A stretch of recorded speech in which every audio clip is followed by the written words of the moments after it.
compartir mi pantalla.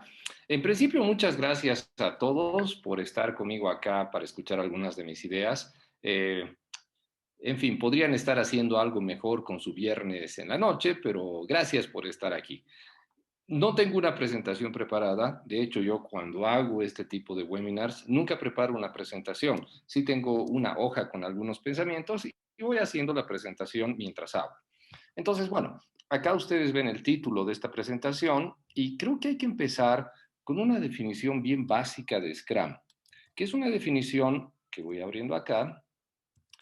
Scrum es un marco de trabajo. Esta es una definición que yo me he cansado de decir y que ustedes posiblemente se han cansado de escuchar, pero bueno, nunca está de más. El detalle está en para qué se pensó este marco de trabajo. Y entonces, miren, este marco de trabajo que es Scrum, un detalle más, es un marco de trabajo simple, simple y minimalista. Ustedes saben que Scrum, no lo voy a sellar acá, pero ustedes saben que tiene las 3 responsabilidades, unos cuantos eventos, etcétera. Es bastante simple. Y fue pensado para que un equipo pequeño desarrolle un producto pequeño en un tiempo corto. En otras palabras, es como para que una startup con 5 o 6 personas pueda hacer un producto, o que un equipo dentro de una gran empresa pueda trabajar en solitario y con autonomía y desarrollar un producto. Para eso es Scrum. Entonces, miren qué es lo que pasa, ¿no? Scrum se muestra efectivo cuando el problema que uno está tratando de resolver tiene requerimientos, entre comillas, requerimientos cambiantes que van a ir evolucionando a lo largo del tiempo. Y entonces, en lugar de hacer una división del trabajo, donde cada persona dentro de un equipo hace una cosa por separado y al final tratamos de integrar todo, lo que nosotros hacemos en Scrum es utilizar el pensamiento colectivo de un equipo, las mentes de varias personas, para entre todos descubrir y crear una solución a un problema. Entonces, ¿qué es lo que pasa con Scrum? Para que Scrum acabe funcionando, lo subrayo acá, es un equipo pequeño. Si ustedes ya tienen 5, 10, 15 personas, o sea, si ya pasan de 10 personas, qué sé yo, entonces ahí ya es demasiado grande. El equipo ya se volvió demasiado grande, entonces ya no funciona ahí Scrum. Y un producto pequeño, si ustedes van a utilizar Scrum para desarrollar una aplicación Enterprise, que no sé, se va a hacer en 5 años y requiere 2.000 desarrolladores, tampoco va a funcionar porque Scrum no se pensó para eso.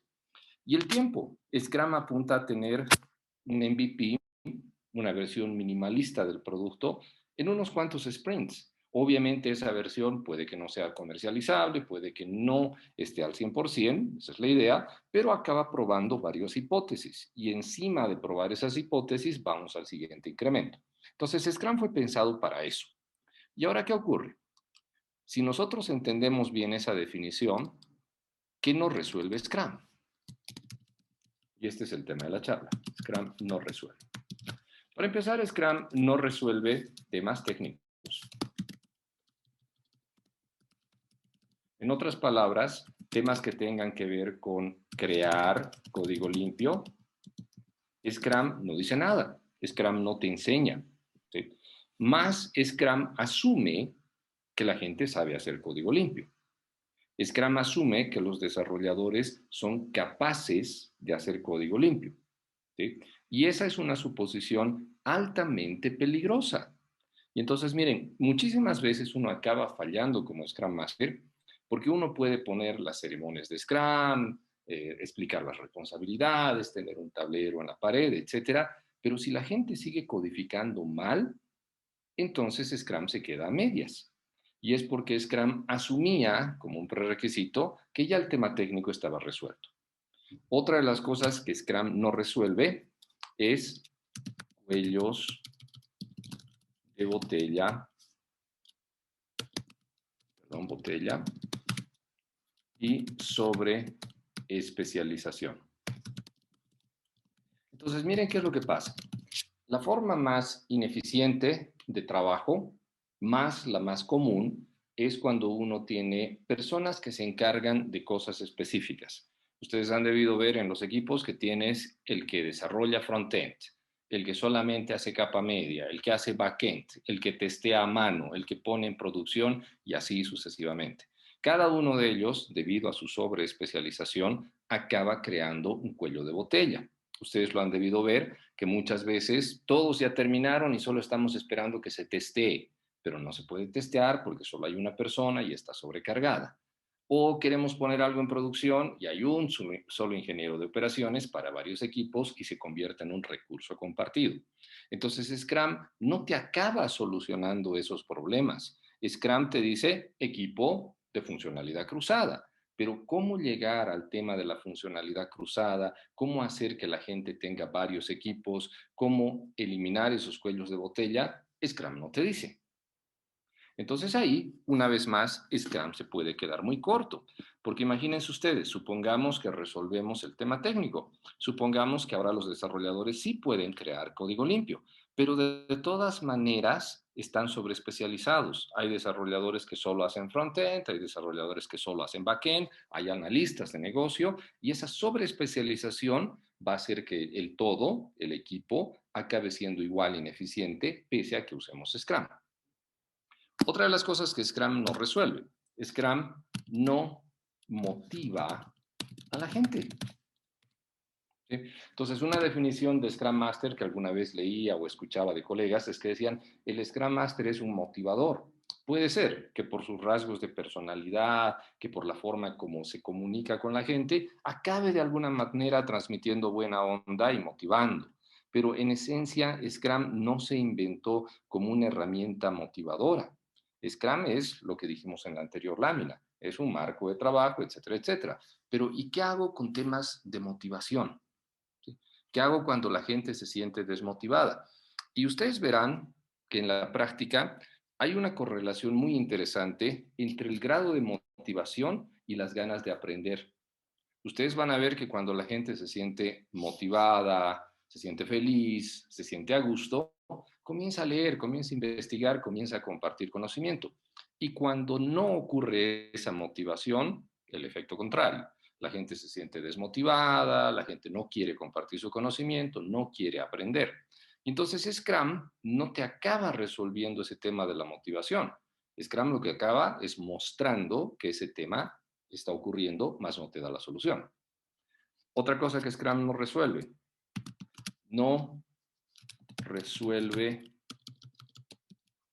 temas de retención de personal.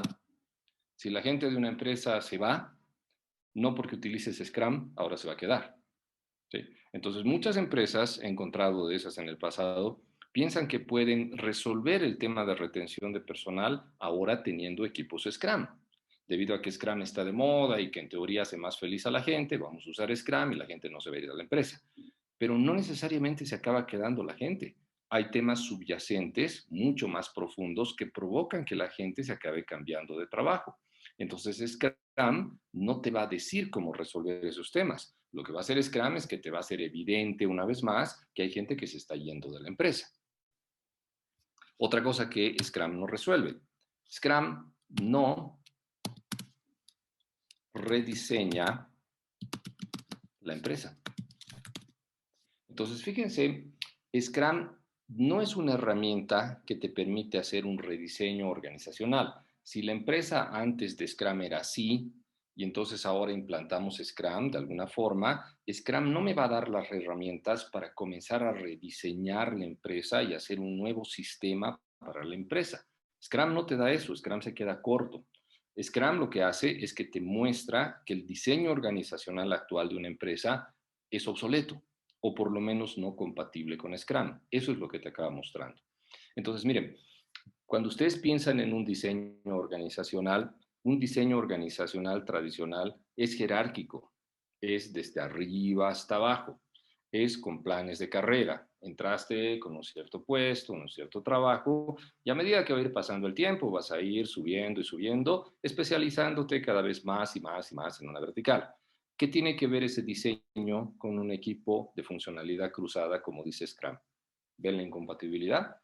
Entonces, Scrum te muestra esa incompatibilidad, más no te dice cómo debería ser un diseño organizacional. Otra de las cosas que Scrum no resuelve problemas de escalamiento. Entonces, miren, cuando uno regresa a la versión, a esta definición original, es marco de trabajo para un solo equipo pequeño. Pero ¿y qué pasa cuando tengo varios equipos pequeños? ¿Puedo de todas maneras hacer Scrum? Sí, se puede, hay alternativas. Les habla mucho de eso, pero Scrum no te lo dice. Scrum cuando se inventó, Scrum se pensó originalmente para un equipo, pero no cuando tienes múltiples equipos.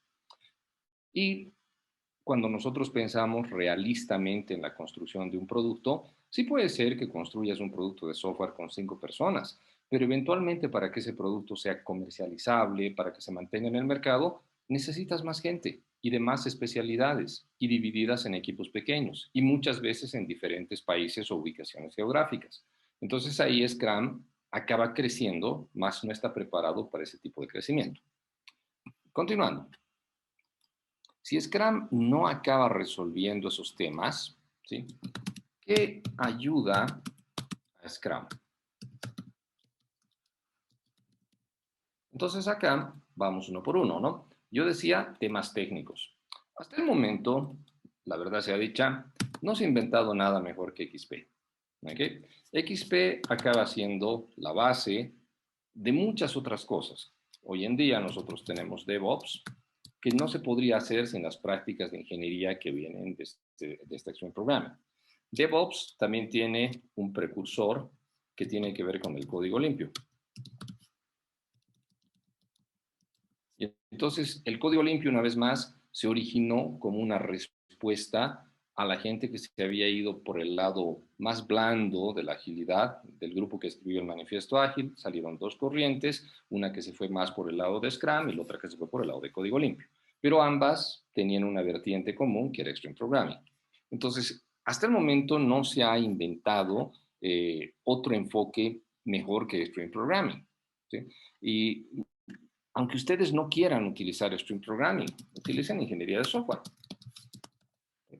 Ingeniería de software tradicional, clásica, como viene desde, no sé, desde la universidad, desde los viejos libros de Pressman y demás.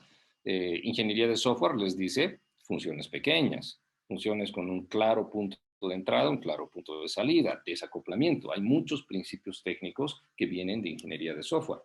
Entonces, ingeniería de software sería el plan B, el plan A sería Extreme Programming. Y algún día quizás alguien invente un enfoque mejor, pero esto es lo que tenemos hoy. Entonces ahí me apoyo en el lado técnico. ¿Qué hago con los cuellos de botella y la sobreespecialización? Acá, una vez más, hay un enfoque conocido que es teoría de colas. Teoría de colas. Entonces, teoría de colas es una disciplina antiquísima. Se modela con cadenas de Markov, ustedes tienen materias como simulación de sistemas, teoría del recurso crítico, teoría de las restricciones, en fin, hay mucha teoría ya escrita. Toyota innovó bastante en el campo de teoría de colas. Ya la teoría, como les digo, existe, el tema está en la aplicación práctica. Y miren qué pasa, ¿no? Cuando nosotros comenzamos a ver estas dependencias de los cuellos de botella y la sobreespecialización, de a poco nos vamos adentrando en el mundo Lean, que trata de evitar desperdicios en general. Esperar en una cola o tener sobreespecialistas con tiempos muertos cuando no se tiene trabajo para el especialista, acaba mostrando la ineficiencia y esa ineficiencia se transparenta más en Lean. Pero bueno, siguiendo con esta lista, no motiva a la gente. ¿Okay? Entonces acá hay que comenzar a ver cosas que acaben trabajando la motivación y construcción de equipos. Y entonces uno podría pensar que a la gente la motivas pagándole un sueldo, pero la verdad sea dicha, esa es una motivación muy básica que no necesariamente acaba funcionando. No hay sueldo que no se pueda gastar y nunca es suficiente. Y por más que se ofrezca dinero y dinero y dinero, ese no es el único motivador.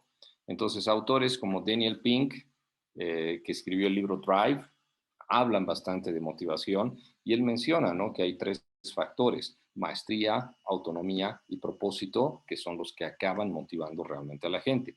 Otros autores, como Jorgen Apelo, dicen, ¿no?, que hay motivadores como reconocimiento social, como la capacidad de trabajar con otras personas, como la capacidad de hacer algo que sea utilizado por alguien, y en fin. Entonces, ahí hay otro campo muy interesante para descubrir cómo la motivación de un individuo contagia la motivación de un equipo y es como la llave para desencadenar el aprendizaje. Entonces, ahí hay motivación. Y retención de personal, ¿sí? Retención de personal también va ligado un poco con lo anterior de motivación, pero más que esto, tiene que ser con algo que venga desde la misma empresa, ¿no? Entonces, yo le llamo así, acogida de la gente dentro de la empresa. Entonces, eh, creo que el clima organizacional de una empresa, por ejemplo, tiene mucho que ver con factores de acogida. Si el clima de la empresa es competitivo, tenso, individualista, inmediatista, desde luego que eso no va a favorecer que la gente se quiera quedar mucho tiempo. Incluso hay empresas, ¿no?, que fomentan una competencia feroz entre sus empleados y hay premios para quien pueda lograr esto en demérito de otras personas de la misma empresa. Y hasta cierto punto puede funcionar. Ustedes han debido ver ejemplos en Hollywood, ¿no?, donde un empleado sube aplastando a los demás. Pero ¿hasta qué punto eso es sano y mantenible en el tiempo? Entonces, nosotros lo que queremos dentro de una empresa que se llame ágil no es precisamente eso. Nosotros queremos trabajo en grupo, colaboración, un ritmo más sostenible. Entonces, temas de acogida dentro de la empresa van bastante mejor. Hay un autor que se llama Patrick Lencioni que habla bastante en sus libros, que no es solamente uno. Ahí tiene el clásico libro de las 5 disfunciones de un equipo, pero hay muchos más libros. Patrick Lencioni habla bastante del clima organizacional y de la acogida dentro de las empresas. Y el rediseño de la empresa. Acá nosotros necesitamos básicamente un enfoque sistémico para rediseñar la empresa. Entonces, ¿por qué se llama enfoque sistémico? Se llama enfoque sistémico porque acaba viendo la empresa como un sistema, no solamente como una parte. Entonces, miren, desde el enfoque de la sistémica, nosotros sabemos que si hacemos un cambio pequeño dentro de un equipo, ese cambio tiene efectos en el sistema más grande que es la empresa. Y todo el sistema debe acabar cambiando para no absorber el cambio pequeño que se inició en un equipo Scrum. Entonces, ¿qué es lo que yo siempre digo, no? Cuando uno aspira a que Scrum acabe funcionando dentro de toda la empresa, uno tiene que pensar que toda la empresa va a necesitar cambiar, que el pilar de todo ese cambio van a ser pequeños equipos Scrum que actúan como células, cierto, pero no va a ser el único componente. Vamos a necesitar reestructurar la empresa para que realmente los pequeños equipos Scrum acaben siendo efectivos. Y entonces, miren, este tema da para una charla muchísimo más larga, es tremendamente importante. Hoy en día que se está hablando tanto de agilidad empresarial, de que ya toda la empresa debería ser ágil, va a estar difícil si es que la estructura actual de una empresa es diametralmente opuesta a lo que Scrum necesita para funcionar. Entonces, las mejores experiencias que se han visto de empresas que se agilizaron a sí mismas es en casos de empresas que han logrado fundamentalmente cambiar su estructura de forma que Scrum puede funcionar mejor. No es nada tampoco del otro mundo, ya se ha intentado en el pasado, es simplemente pensar en hacer una modernización del management dentro de una empresa. Fíjense que la mayoría de las empresas en nuestro continente, en el mundo en general, vienen con un legado de hace 2, 3 siglos de management. Hacen management como hacían hace tanto tiempo atrás, con mercados más estables, con reglas de negocio más conocidas, con jerarquías más establecidas, en fin. Y hoy en día estamos en un contexto diferente. Entonces, parte de lo que trae Scrum es que pide una modernización del management. Entonces, hay autores como Gary Hamel, que escribió The Future of Management, el futuro del management, o el mismo Jorgen Apelo con su Management 3.0, aportan ideas de cómo podría ser una organización más moderna. Incluso tienen a Frederic Laloux con su libro de Reinventando Organizaciones, que él ya se da una vuelta por el mundo y encuentra organizaciones que ya tienen sistemas de management más modernas y va documentando eso en su libro.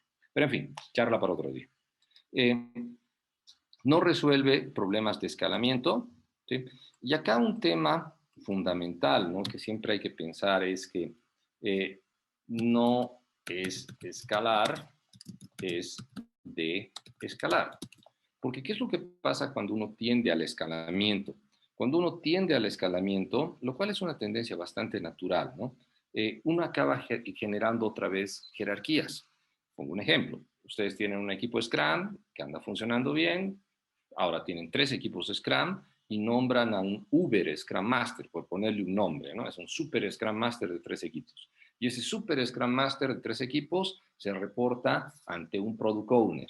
Y ese Product Owner se reporta ante un Agile Coach. Y ese Agile Coach se reporta más hacia arriba hacia un Agile Manager. ¿Y qué es lo que acaban de tener? Otra vez jerarquía, que es exactamente lo que querían evitar. Entonces, ¿por qué las jerarquías, hago un paréntesis, son contraproducentes en este contexto? Porque las jerarquías acaban dilatando toma de decisiones y consecuentemente de acción. Porque es lo mismo que en el ejército. Las jerarquías se inventaron en el ejército para que nadie inicie una guerra por accidente. Ustedes han debido ver en las películas, un soldado no se le puede ocurrir disparar porque sí, necesita una orden confirmada desde sus superiores para que inicie el fuego. Entonces, lo mismo pasa con un equipo Scrum. Si un equipo Scrum necesita hacer un cambio en su backlog, en su sprint backlog, y le tienen que decir a su Uber Scrum Master, y él tiene que hablar con su Product Owner, y 2 niveles más arriba conseguir aprobación, ¿cuánto tiempo se va a perder? Y además, ese es el otro gran detalle, las jerarquías no acaban funcionando bien en tiempos tumultuosos, como los que vivimos hoy en día con la pandemia.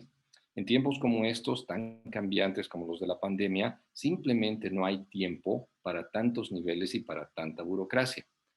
Entonces ahí, de escalar y tener más poder de acción sobre los equipos Scrum tiene más sentido.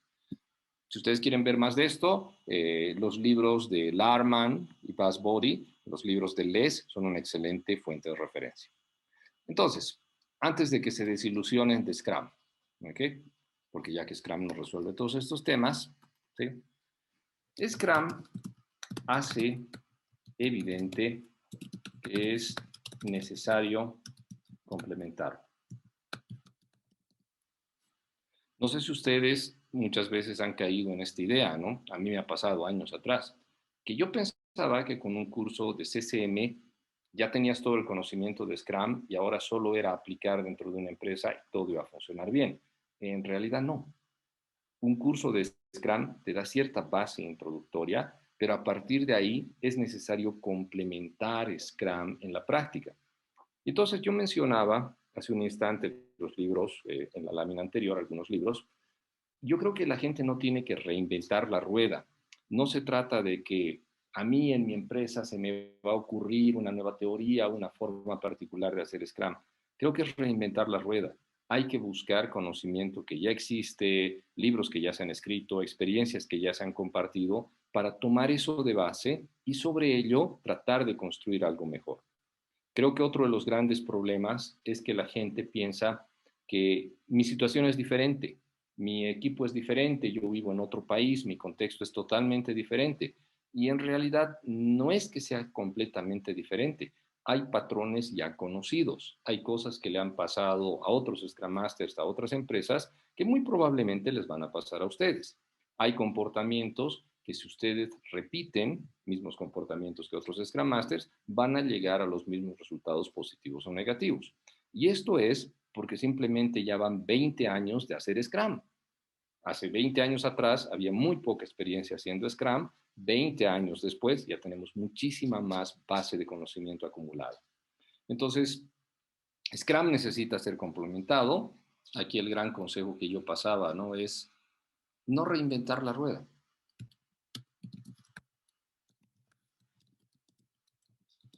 No inventar la rueda, sino más bien buscar fuentes de referencia. Y hablando de fuentes de referencia, ¿no? Hace un tiempo atrás, hace un mes o algo así, yo tenía una llamada con un banco de mi país, ¿no? Y en ese banco me decían, nosotros estamos copiando la forma que tiene Microsoft de hacer Scrum.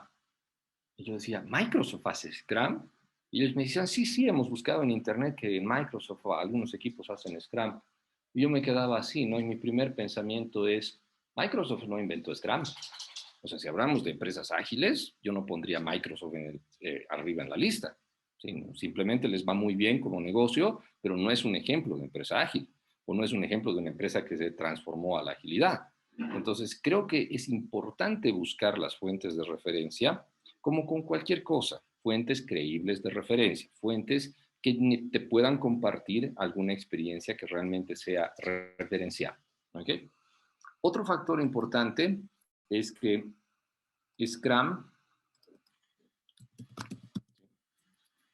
al no resolver muchos temas, parece limitado.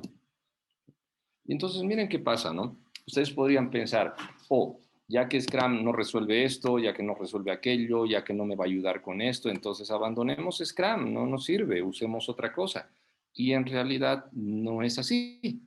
Lo que acaba pasando es que Scrum es un concepto simple sobrevendido. ¿Ok? Entonces, lo anoto acá. ¿Sí? Scrum es un concepto simple sobrevendido. Scrum es un concepto simple sobrevendido. Entonces, ¿por qué quiero decir sobrevendido? He encontrado en internet maestría en Scrum. En algún lado en España hay una universidad que te da una maestría en 2 años en Scrum. ¿Cómo formulas una currícula que dure 2 años con un marco de trabajo que viene en 17 páginas? ¿Se dan cuenta? Es simplemente darle demasiada vuelta de tuerca a un concepto simple. En lugar de tratar de complejizar Scrum, hay que realmente entender que Scrum es un concepto simple, más que necesita ser complementado con muchas otras cosas. Por poner un ejemplo, antes de esta charla yo estaba viendo una pelea de UFC, porque soy aficionado a la UFC, y yo veía un jab de derecha. ¿Sí? Un jab de derecha con el cual el peleador X ganó la pelea. Entonces, bueno, el jab de derecha es un movimiento clásico, simple, viene desde el boxeo, se practica hace siglos, pero es un movimiento simple y efectivo. ¿Puedes ganar una pelea con solamente un jab de derecha? No. Por más que lo perfecciones, no. No vas a encontrar la distancia, no vas a encontrar el timing apropiado para aplicar un jab de derecha. Necesitas trabajar en el movimiento de pies, necesitas trabajar con la otra mano, en el amague, en el juego de piernas, en fin, muchos otros factores para que puedas aplicar un jab de derecha. Entonces, Scrum es algo así. Scrum es algo bastante simple, efectivo, más que necesita ser complementado. Ahora, aquí viene el otro tema. ¿Sí? No se dijo que Scrum resolvía todo. ¿Sí? En los libros originales de Scrum no se dijo que Scrum resolvía todo. Por el contrario, se dijo que Scrum desnudaba problemas ya existentes. Entonces, muchas veces es un poco cínico tal vez Scrum, porque Scrum te muestra problemas, más no te dice cómo resolverlos. Te muestra que la gente no sabe, no quiere, no puede codificar, te muestra que la gente es apática, desmotivada, que se está por ir de la empresa, te muestra que que el producto tiene deuda técnica, te muestra que la gente es indisciplinada, más no te dice cómo resolverlo. Y entonces ustedes dirán, ah, es que yo ya sabía que eso estaba pasando en mi empresa, en mi equipo. Posiblemente lo sabías. Ahora con Scrum se hace más evidente. Entonces, ¿qué es lo que pasa, no? Scrum, al hacer evidentes todos estos problemas y no resolverlos, lo que acaba haciendo es dejarte curioso, dejarte preocupado, dejarte pensante. Y es ahí donde cada equipo, cada empresa tiene que pensar en que Scrum vino para hacerte evidente cosas que no están funcionando bien y ahora hay que pensar en cómo vamos a resolver esas cosas. Y sigo acá. Scrum no debe ser entendido como una herramienta de software. ¿Sí? ¿Por qué digo esto? Porque en los 5, tal vez 7 años pasados, hemos vivido la era del enlatado Scrum, yo le llamo así. Es el producto enlatado que te lo vende el fabricante X, la consultora X, que te dicen, me compras el producto, comienzan a utilizarlo en tu empresa y varita mágica, ahora tenemos Scrum funcionando para todos. Y una vez más, eso no es Scrum, ¿sí? Vamos a la primera lámina donde yo les mostraba, eso no es Scrum. Pero lo que sí es Scrum es un thinking tool, ¿sí? No hay una buena traducción de thinking tool, ¿sí? Es una herramienta que te hace pensar, es una herramienta que detona el pensamiento en tu cabeza. Eso es lo que hace Scrum. Entonces, muchas veces en las empresas la gente no quiere pensar, la gente quiere instalar soluciones, pero Scrum no es eso. Scrum no es una solución preempacada que uno instala y mágicamente comienza a funcionar. Scrum te hace pensar. Scrum te pide que comiences a pensar, y no solamente una persona, sino toda la gente involucrada, que comiencen a pensar cómo van a hacer que las cosas funcionen mejor. Entonces, si tuviéramos que hablar acerca de por qué la gente se resiste a Scrum, una de las cosas más comunes que yo he encontrado en mi experiencia es que se rehúsan a pensar por cualquier razón, por flojera, por comodidad, porque es políticamente incorrecto pensar en esta empresa, por la razón que sea, la gente no quiere pensar, la gente solamente quiere instalar. Entonces, cuando ustedes piensen en Scrum, un problema que Scrum no te resuelve es que no te da la solución, pero lo que sí te hace Scrum es que te hace pensar y te hace pensar y te hace pensar.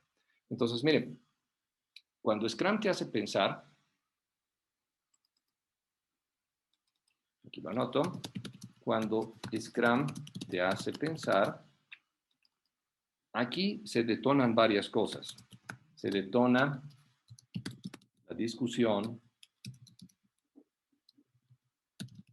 la creatividad,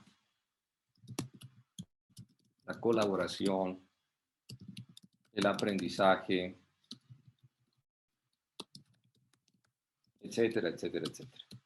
Entonces, estas cosas que se acaban detonando, el ponernos a analizar por qué la gente acá no codifica bien.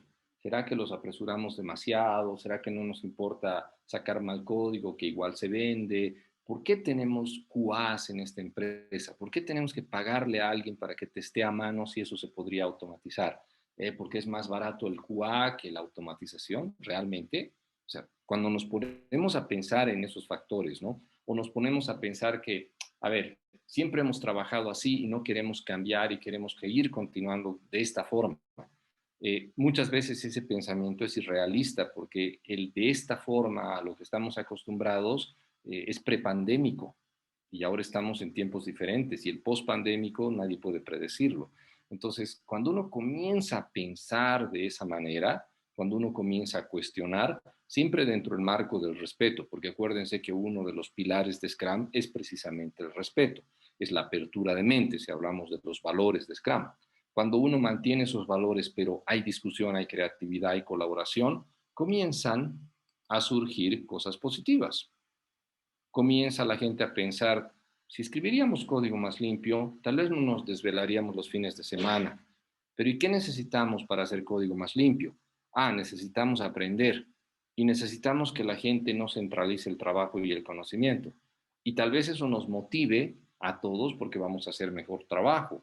Y tal vez la motivación y el mejor trabajo haga que no nos vayamos de esta empresa. Y si todos nos queremos quedar dentro de la empresa y la empresa funciona mejor, tal vez no necesitamos tantos controles ni jefes. Y si todo eso acaba funcionando bien, posiblemente podamos contagiar a toda la empresa y no tengamos una jerarquía, sino un descalamiento. Entonces, bueno, ¿ven cómo se atan los puntos? Scrum es una herramienta que te hace pensar, más que no te muestra el camino exacto.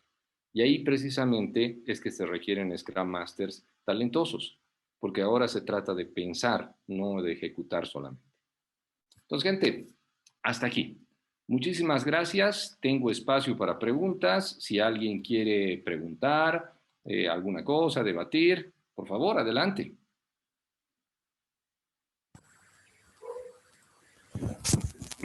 Hola Juan, te habla Omar.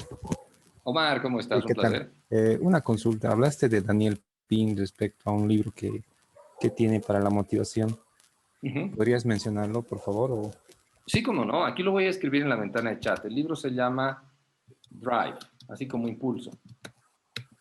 Drive y el autor es Daniel Pink, como el color.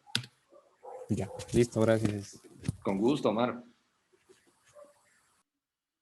¿Alguien más tiene alguna pregunta?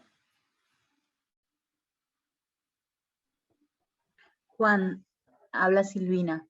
Silvino, un No, placer. ¿No ves posible entonces la aplicación o la utilización de Scrum en o bien productos grandes o peor aún en productos preexistentes con años de mantenimiento, pero que siguen evolucionando? Creo que es posible. Más, a ver, ¿qué es lo que pasa con productos grandes? Antes, a ver, hay preguntas previas a pensar a utilizar Scrum. Una pregunta previa lógica es, ¿por qué necesitamos un producto grande? ¿Por qué? O sea, ¿por qué? ¿Cuál es la razón para tener un producto grande? Podría ser que posiblemente ya lo vendimos, siempre ha sido grande, etcétera, etcétera. ¿Y por qué no puede reducirse? ¿Por qué no puede ser más pequeño? ¿Por qué no puede ser más compacto? ¿Sí? Son preguntas previas. Y si al responderme esas preguntas, yo voy sacando de que, sí, tal vez podríamos hacer un producto más simple, más pequeño, que de igual forma se comercialice, entonces ahí, ahora sí, tal vez con este producto más pequeño, más simple, con un horizonte más corto de tiempo, ahí sí tal vez podría utilizar Scrum. Entonces, el paso previo a la utilización de Scrum siempre es la simplificación.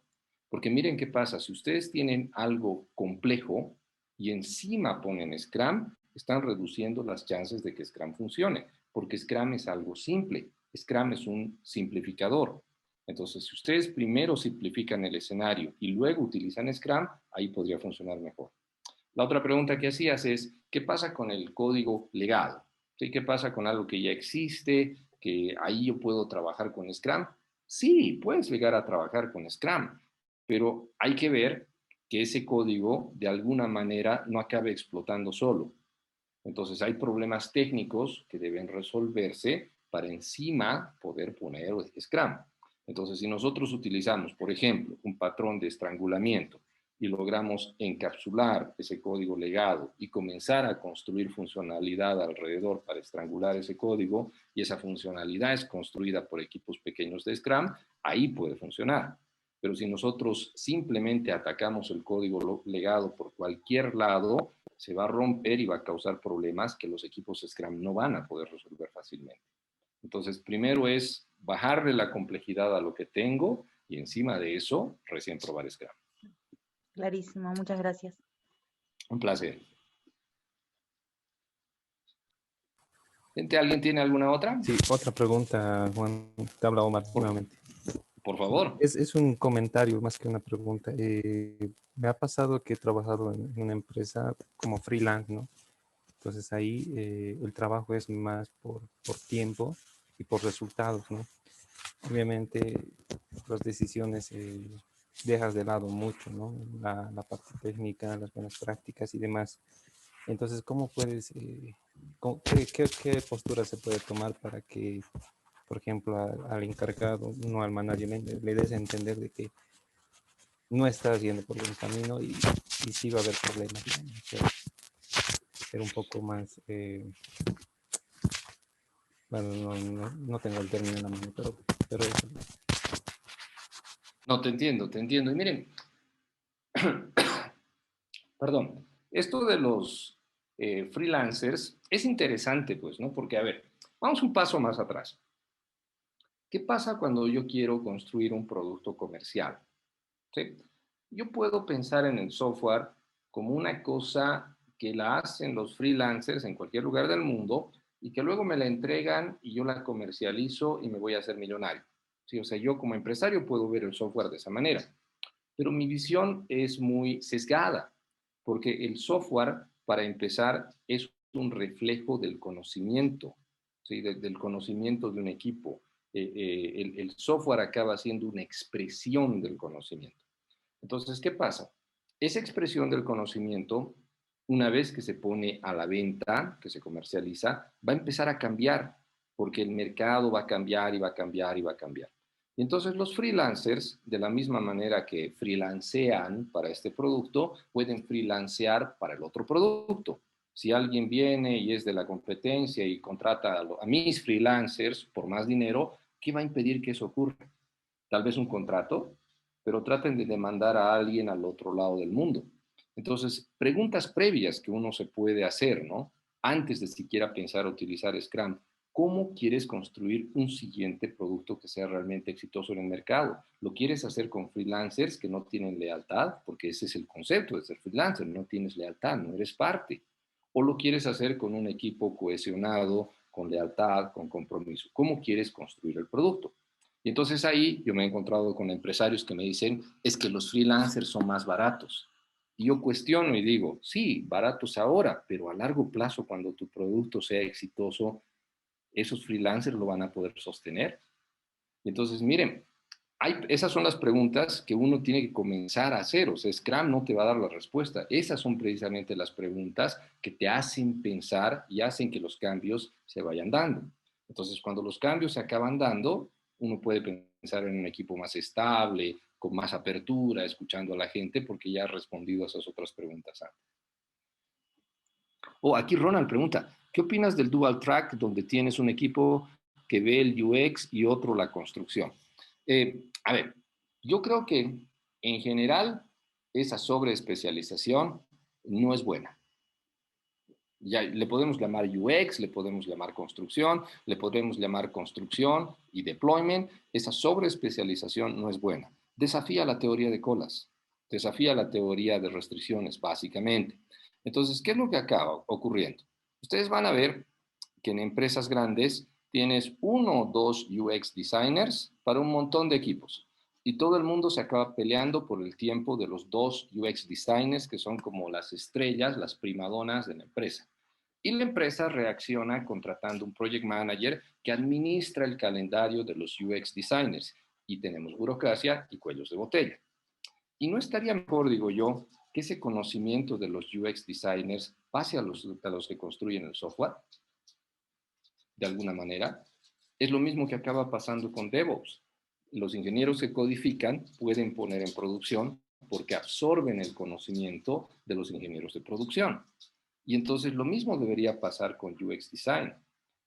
Yo trabajaba hace un tiempo con una empresa, no haciendo una consultoría, teníamos temas de mercadeo y siempre dependíamos de alguien de marketing para hacer ciertas cosas con el producto, hasta que nos sentamos un sprint entero a aprender fundamentos del trabajo de esta persona.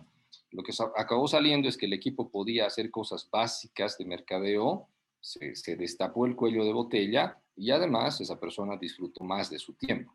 Entonces, se trata de ver cómo voy sacando cuellos de botella del camino, no cómo los voy fomentando. ¿Ok? Ahora miren, visto desde el otro lado, es súper, súper genial y conveniente cuando tú eres la primadona de una empresa. Como en la ópera, ¿no? La primadona, la estrella.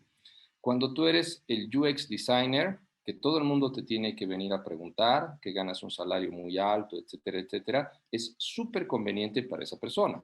Lo mismo para un arquitecto, para un ingeniero de operaciones, para cualquier persona. Es súper conveniente para la persona, pero es totalmente inconveniente para la empresa, porque la empresa se acaba convirtiendo en rehén de alguien. ¿Sí? Y además le pagan a esa persona para ser rehenes de esa persona. Entonces, ¿qué te hace ver Scrum? Scrum te hace ver que esas dependencias son altamente contraproducentes para la empresa, beneficiosas para el individuo, contraproducentes para la empresa. Entonces, lo mismo podría pasar con un Agile Coach. Toda la empresa depende de mí porque soy el Super Agile Coach, beneficioso para mí, malo para la empresa. ¿Ok? Néstor dice, hola Juan, mencionaste el tema de motivación. De cierta forma, las retros no cubren este tema. Lo comentado es porque participé en desarrollo y en las retros se hacían dinámicas para mantener motivado al equipo. A ver, ¿qué creo yo? Puedes hacer dinámicas para motivar al equipo, pero te van a durar el tiempo de la retro. O sea, en la retro puede ser que nos abracemos, somos todos amigos, qué sé yo, nos felicitamos, nos tomamos un vino, y todo bien en la retrospectiva, pero el sprint dura 2 semanas y el trabajo dura meses. Entonces, el tema de la motivación puede que empiece en una retro o puede que en una retro se salga a la luz, que estamos desmotivados, pero el tema de la motivación es constante. El tema de la motivación no es solamente con palabras. Entonces, yo siempre digo, ¿no? Muchas veces la gente en las empresas mandan a su personal a tomar un curso conmigo y me dicen, Juan, me los motivas para el cambio, les das un curso, les lavas el cerebro, terminan el curso y van a volver y ¡pum!, me van a cambiar la empresa. ¿Okay? Me ha pasado muchas veces. He ganado dinero con eso. ¿Sí? Voy a ser sincero con ustedes, he ganado dinero con eso, he hecho negocio con eso, pero no funciona. ¿Sí? La motivación de 2 días o el cambio que quieres hacer al día siguiente no funciona de esa manera. Es un cambio muchísimo más profundo que viene de una motivación que depende mucho más de la constancia. Un curso te puede dar el puntapié inicial, más ese puntapié tiene que continuar. Yo siempre hago esta comparación, ¿no? Si nosotros seríamos personal trainers, ¿ok? Somos así personal trainers de gimnasio. ¿Cómo hacemos para que la gente siga viniendo y siga haciendo ejercicio? Semanas, meses, años. ¿Cómo hacemos? ¿Sí? No va a bastar con hacer una retrospectiva, no va a bastar con eso, es trabajo día a día. Entonces, hacer Scrum dentro de una empresa es muy similar. Sandra pregunta, ¿cómo iniciar a desescalar? Esa es una pregunta excelente. Creo que un punto central es darse cuenta que la jerarquía y la sobreespecialización no van a acabar funcionando bien para el descalamiento. Entonces, un punto que acaba detonando lo anterior es que hay que empezar a rediseñar el sistema para que sea precisamente no jerárquico, no monoespecialista. Cuando uno comienza a tener una empresa no jerárquica, no monoespecialista, sino más bien centrada en producto y apoyada en equipos pequeños, entonces ahí comienza a salir el descalamiento. ¿Okay? Ahora, el descalamiento tampoco es fórmula mágica. Imaginen el descalamiento como lo que se tiene en un startup. En un startup, ustedes tienen una persona que es la que tiene el dinero, que actúa como el dueño, el product owner, el fundador, como quieran llamarle, y ustedes tienen 3 o 4 personas sentadas en una mesa y entre todos están tratando de sacar un producto y hacer que ese producto les dé para vivir y que salga adelante. Si alguna vez han trabajado en una startup, es la cosa más divertida del mundo, pero también estresante, porque no sabes si hay para el siguiente mes. Entonces, cuando funcionas en una startup, todo es de escalado. La toma de decisiones es de escalada. La burocracia es mínima. El gran problema surge cuando ese startup se convierte en una empresa lucrativa y tratamos de profesionalizar el management. Ustedes han debido ver que cuando entras a una empresa que ya tiene 50 personas, ya tienen project managers, ya tienen más jerarquías, etcétera, y olvidan su espíritu de descalado. Entonces, Scrum, especialmente LES, te hace ver que el descalado te devuelve a la agilidad. Un startup es necesariamente ágil. Una empresa de 50 o de 5,000 personas ya no es necesariamente ágil. Y gente, me queda para una última pregunta. ¿Alguien por ahí?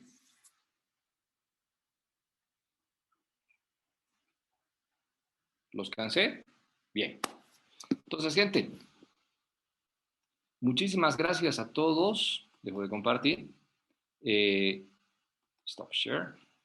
Ha sido un placer compartir estas ideas viernes en la noche con ustedes. Espero que alguna de estas ideas les haya servido o por lo menos los dejen pensando.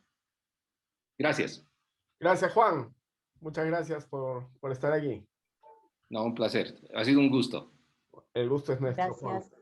Chao. Gracias. Muchas gracias. Mejor hablar de esto que ver Netflix, así que gracias. Ujú. Nos vemos. Gracias, hasta luego. Gracias. Hasta luego.